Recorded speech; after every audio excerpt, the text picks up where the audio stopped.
پیغمبر عليه الصلاة والسلام فرموي أتدرون ما المفلس؟ قلت الصحابة قلت المفلس شيا؟ قالوا قلت يعني المفلس فينا من لا درهم له ولا دينار. قلت يعني يا رسول الله مفلس لما أوى ندر ما كنا دينار تشي هاي أو تجيشنا بالدنيوي بو فما لا بحث مفلس دنيوية لا رواية ولا متاع تشتكيني. پیغمبر عليه الصلاة والسلام فرموي المفلس من أمتي. قلت يا مفلس لأمتا من هنا يقول كافر أمتا من كافر هيج أفل أمتاوية لكس نبيت مغرور نبيت بعمل يخو.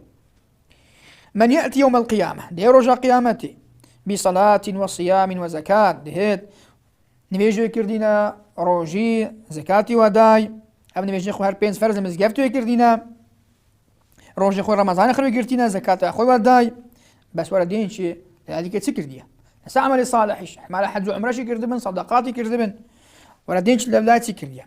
ويأتي وقد شتم هذا دفينيو داينا بهي وقذف هذا بختاني ببي كرده وأكل مال هذا ماري بهشي خوارد بحرامي وسفك دم هذا خوينا بشي واريشت بنحقي وضرب هذا ولا بشي داينا بنحقي فيعطى هذا من حسناته وهذا من حسناته.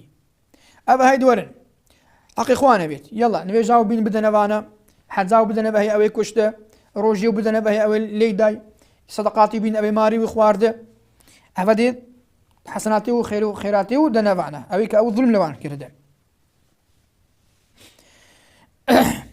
فإذا فنيت حسناته حتى عملي الصالح خلاص بن قبل أن يقضى ما عليه أخذ من خطاياهم أبا عملي صالح وهم خلاص أو حق شانو ماي قالك نفر حق شانو ماي عملي صالح شيء وخلاص بون حد روجي وخر توزيع كردن ليه أخذ تعالى دين كان عدل أخذ تعالى أخذ من خطاياهم دي باشا جناحه هنا أي مظلوم بين جناحه خو يلا جناحه خو بين فطرحت عليه دي جناحه وان فردا سسريو ثم طرح في النار ودي وش هرجرنه فرض النار أهل الجهنم نعوذ بالله. رواه مسلم.